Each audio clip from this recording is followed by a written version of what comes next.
Hey folks, it's Frithgar here, how you doing? Welcome back to Farming Simulator 19 here on the Hagenstedt map. Let's get back to reliving the glory days. Okay, grass ready to cut, and the crop that we planted is not even close. We'll jump into here, so we've got chaff, there's the straw, 476,000 litres in there, so I'm going to start overloading. I need to press R to stop the overloading. About 150,000 litres. That, I'm hoping, will give us about the right amount to go in for the cows. There'll be a little bit left over, should be, and that we will put into the mixed feeder to just cover what they...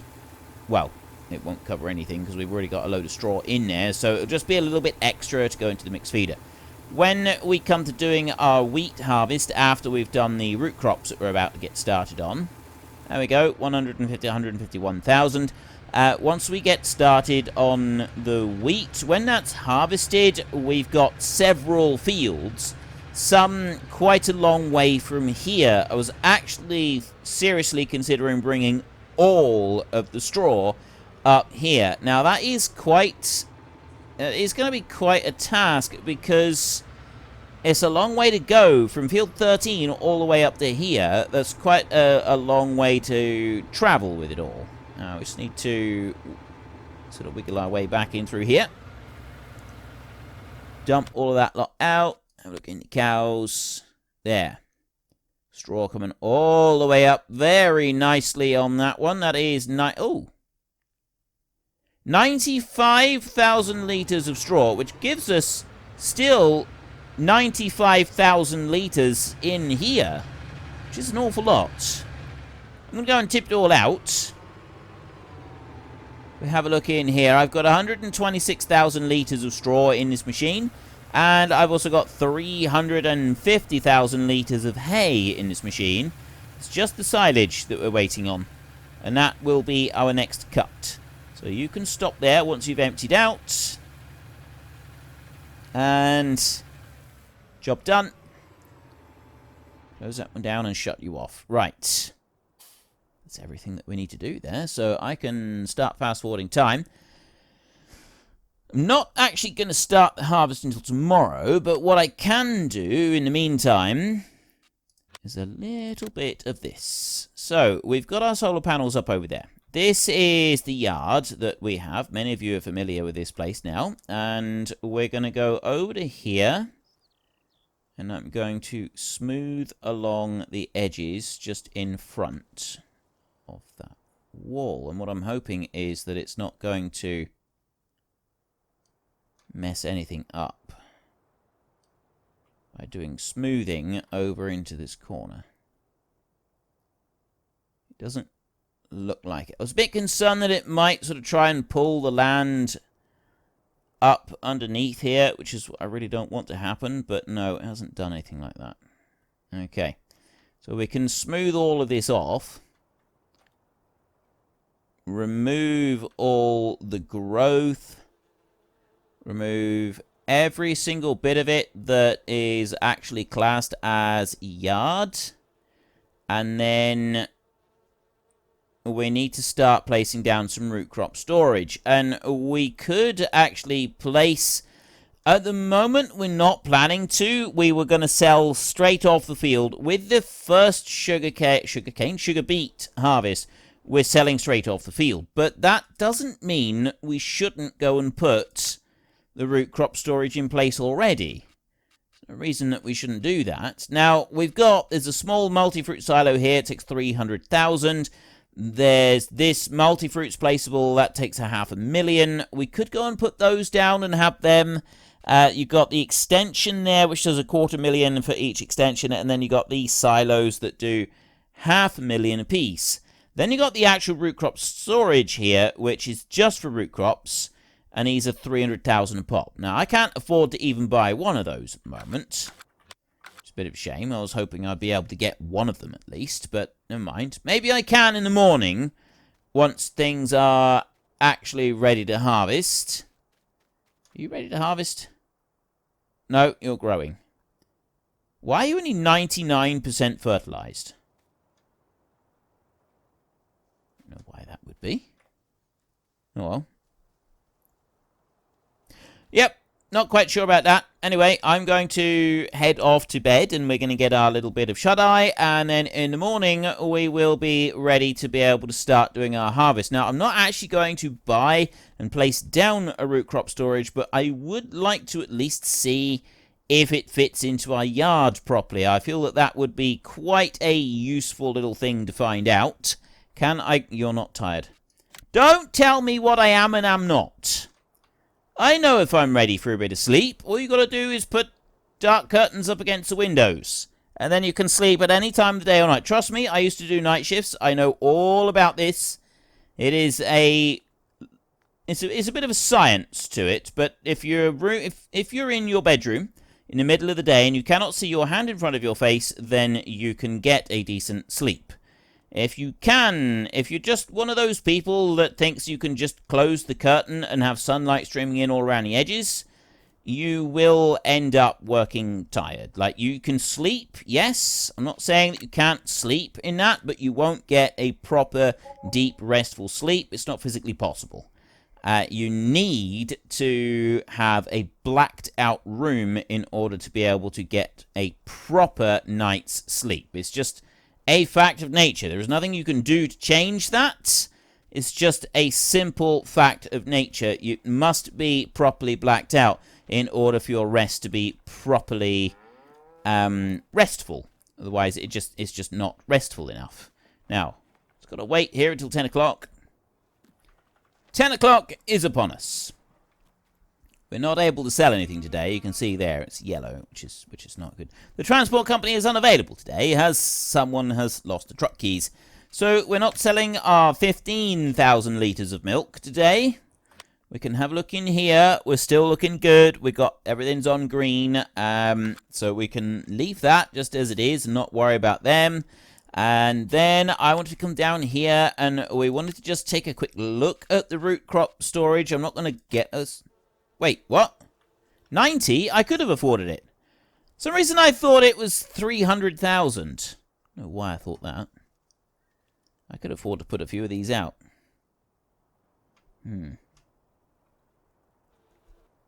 What would be the best way to do that? We need to get rid of that tree down there. Have a track running in the back. And then these would go like this. Put 1, 2, 3. And then back over here. 4, 5, 6. Something like that. And then they could be loaded and unloaded fairly easily. There's 6 of these storages. Yeah, see, I was looking at that for the price, not that bit up there. That's why I thought that I couldn't afford it. If we have 6 of them placed down, that's 1.8 million litres of storage, which, as far as root crop goes, is nothing. That is literally nothing. It's not going to help us very much at all. We've got 102 cows now. It's starting to look pretty good in there, and we are ready to start our harvest. So, we're going to go into the shop. We're going to go, first of all, we're going to go into Beet technology in here. And I was wondering whether we should just go for the standard game one to start with. And then I thought, nah, let's not bother with that. Let's go straight to the good stuff. So we got the good stuff in here. I got 90,000 capacity one there, 60,000 capacity there. I've probably got some updated versions of these, actually. But I figure a 90,000 capacity is probably pretty good. Almost certain that there'll be one that's even more than that somewhere, but I reckon we can just run with this one. So we've got our main colors on there. I'm going to do 2 different colored ones. I'm going to do one that's just the standard colors. Actually, that's the Stevie ones. That's a much brighter yellow there than the Stevie one over here. The Stevie one is a much duller yellow. That's the standard colour of it. And the Stevie one, he's gone for the JCB yellow. So we'll go with one that's got the standard, or, well, it's not quite standard though, is it? Well, the John Deere yellow we'll go for, and the rims we'll leave them as they are. Capacity, we will put the extension on, so it's 90,000. GPS, no. Engine setup, Tiger 6L. I can go up to the 6L Plus, which is an extra 5 grand. It gives us 1100 horsepower instead of 750. It was 1150. Crumbs. That is a fair extension. That is a fair boost of power. Anyway, that's what we're going to go with, and we're going to lease it. The very few machines that we will lease. And then we want to lease the second one, and this one we're going to go for a different color. I haven't done anything in pink yet, have I? You know what? I'm going to do it. We're not going to do purple. What goes with pink? Dark yellow like that? Yellow and pink, that does actually seem to go well together. I had a comment recently on an older video where I was talking about pink, because so many people have told me that they don't like pink, or it shouldn't be on there, or it's not realistic. I had a comment from someone who said that they actually used to live next door to a farm that did this, and they said, no, not a farm, sorry, a building site. And the building contractor had a large fleet of machinery. They painted everything pink. They kept getting stuff stolen. Small, in particular, they were getting like the small mini diggers and that stolen. So they painted everything pink. The whole lot, right the way through. And thefts went down dramatically after that. It's very difficult to shift the pink machine. No one's going to go along and steal it because it's so remarkable. It stands out. Everyone knows where it comes from. So, yeah, it does actually work. There was someone put in a comment about how they'd seen it firsthand happening. And I thought that was just fantastic. I thought it was absolutely brilliant. We've got actual proof right there that it works. Well, hearsay, sort of, that it works. But anyway, that's good enough for me. So we got a 22 kilometers an hour is the standard Stevie speed. If we go and have a look in here, it's 12k is the standard speed, and the standard Stevie speed is 22. So I think we will just stick with the 22 on this one. We won't increase it anymore with the mod for the working speed mod, and we will lease that one right there. And then we need to go and color this one pink so that we can match up the second one and release that one as well. There we go. That's more like it. Right. Let's have a look at our new machines, shall we? Oh, I've still got a combine to put away there. How many? I'm going to put this combine away before we go and look at our new machinery and we get started on this harvest. We've got a lot of harvest work to do. I'm not going to use any kind of overloader for doing this harvest, although there is a couple of sugar beet overloaders that we can potentially use. Not planning to use any for this harvest. We will just direct load straight into our lorry over there, and then when the lorry is full we drag it off to market to sell it at whoever is giving us the best price. Look at that, actually. What money are we going to be getting from all of our sugar beets? And I'm not going to do them in separate fields either. I will run both the sugar beet harvesters in the same field as we're running around. Prices in here. Currently 373 euros is the best price that I can see. And sugar beet 481 is the best price that I have seen for it. So, disappointingly, we're running prices at the moment quite a substantial amount lower than normal. I wonder if it would actually, like, we've seen prices 100 euros per 1,000 litres better than that. I wonder if it would be worth changing round, like holding off selling. No, I said we'd do it straight off the field, so we will do it straight off the field. I think we should just take a moment to appreciate the new beasts that we have got sitting here in our yard. Or is it whenever I get something new, the sun is always on the wrong side?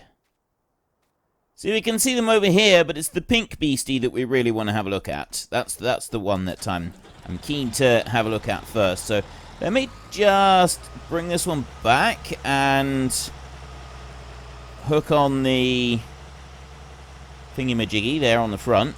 The header. Hook that one in. We're just going to directly load it into the truck right there. I am on a new recording session. I can't remember what the price was that we were looking at. 373, and the best price that I've seen for sugar beet is 481. So we haven't got a very good price on offer today. However, we're still going to go for it. So there is the new Tiger Roper XL Monster Beast. Just going to bring that one around over here so that I can do an admiring shot in just a moment. I'm also going to start that one up, and I'm going to get that one hooked on so that we've got our other Tiger Beastie, and that one we can do an admiring shot, and then I can put it all together in a screenshot.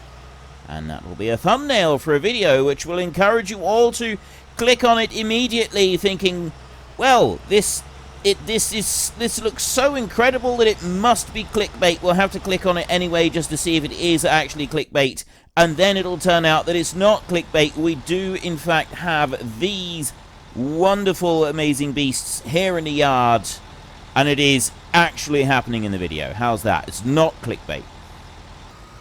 Now I'm going to get the non-clickbait over to the first field. So we're going to go with field 13 first, and then we will work our way back up through. I am wondering if we should have a trailer on the back of our truck at this point, because we are going to be getting an awful lot of sugar beet. We'll see how it goes.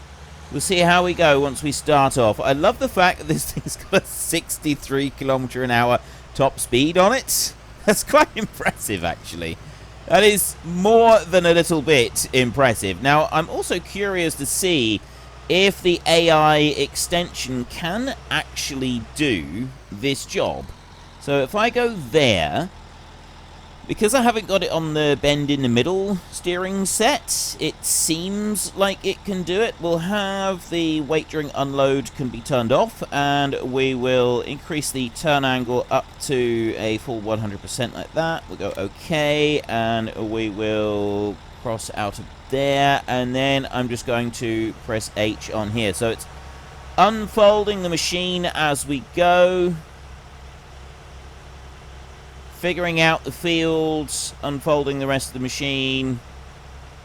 Does it have to unfold complete? Yeah, it does. It has to finish unfolding before it can go and do the rest.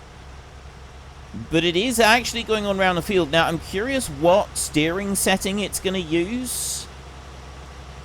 I'm also curious if the AI vehicle extension can cope with the maximum speed, which is 22k. Because when it stops, that's going to be the issue, I think. Because it's stopping in the field. That's what's going to cause us some problems. We'll see. Get it down to the end of the row right here. Like that. And a little bit of a skid to a halt. Right. How's it going to do this? This is the bit I'm curious about, is how it's going to cope with getting around this corner, and if it can cope with getting around this corner.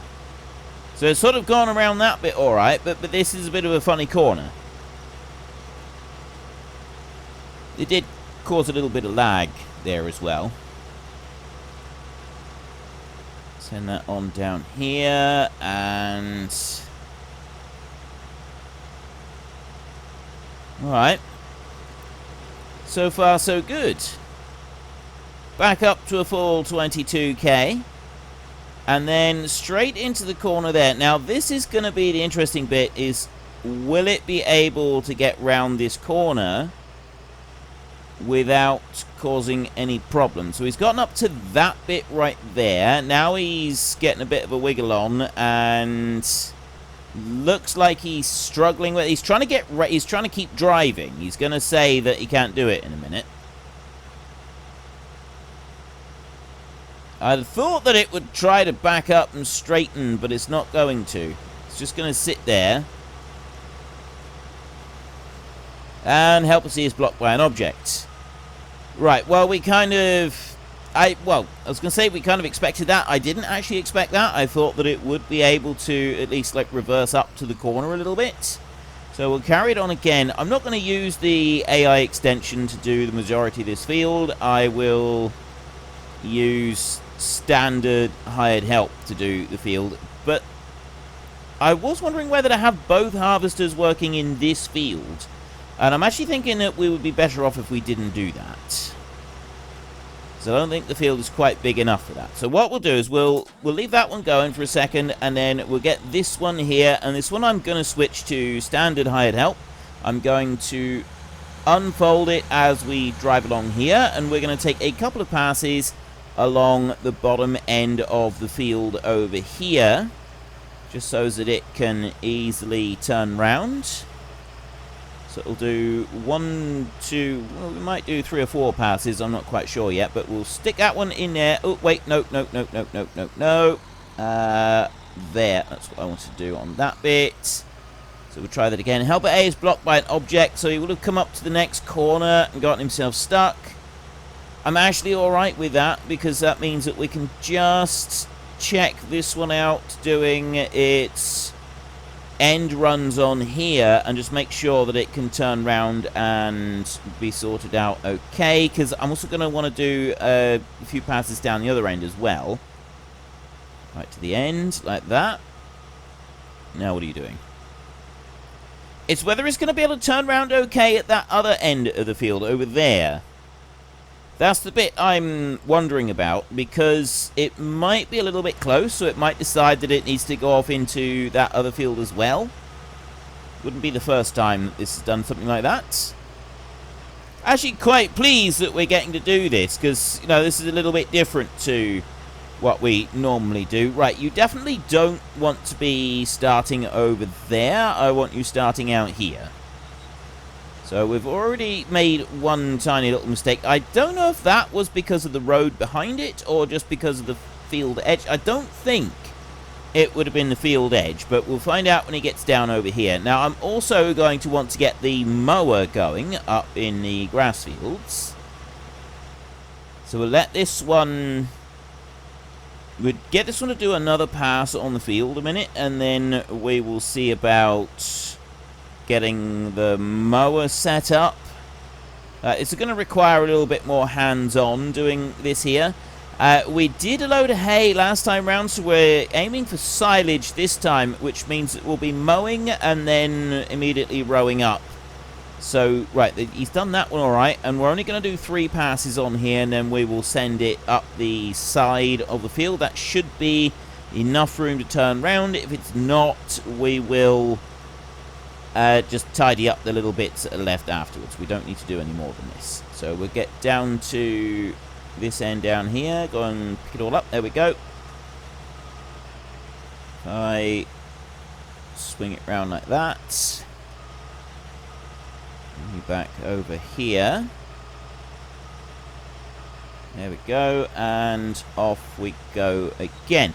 Something that I would like to see with FS22, like we've got it coming out, we've got various different things that are now being talked about, like the processes, we've got factories and stuff like that that are going to be built into the base game, which I'm actually quite pleased about. It's about time we started to have some of that whole production chain stuff. I know that's not actually farming, which is why they hadn't done it up until now, but a lot of people do play with that, and as with so many games, the most popular mods are invariably built into the game. It's not just Farming Simulator that happens with most games. That's why they have these things that say that, yes, you can go and make as many mods as you like, but we retain the intellectual rights to basically use whatever you've made or use your ideas, that sort of thing. So, you know, Giants have seen that people are doing this stuff with production lines and have finally sort of thought, well, okay, if everybody's doing it, let's give it a go. And are you going to... Yeah, he is going to be able to do it. Everybody seems to be using these mods, so let's give it a go and we'll build it into the game. And I, for one, I'm quite pleased about this. It is something that I was hoping to see eventually in here, and Yep, so we have got that. I know that some people will absolutely no doubt think that they shouldn't be doing it because it's, you know, a big thing for the mod creators, but yeah, you know, I kind of like the fact that it is being built into the game. It also means that the console players are going to have more options, because a lot of these production facilities and lines and that is exclusive for the PC, because it's just not possible to actually put it onto console. So console players are going to be in for a real treat with this one when it comes out. They get all of these extra bits. So I quite like that we have got this coming in. I'm assuming that it won't be a required part of the gameplay. It's just like an optional extra. You can choose to go take it there, move pallets around, so on and so forth, so that you can earn extra money if you want to, but at no point are you going to be forced to. You could just sell your crop direct.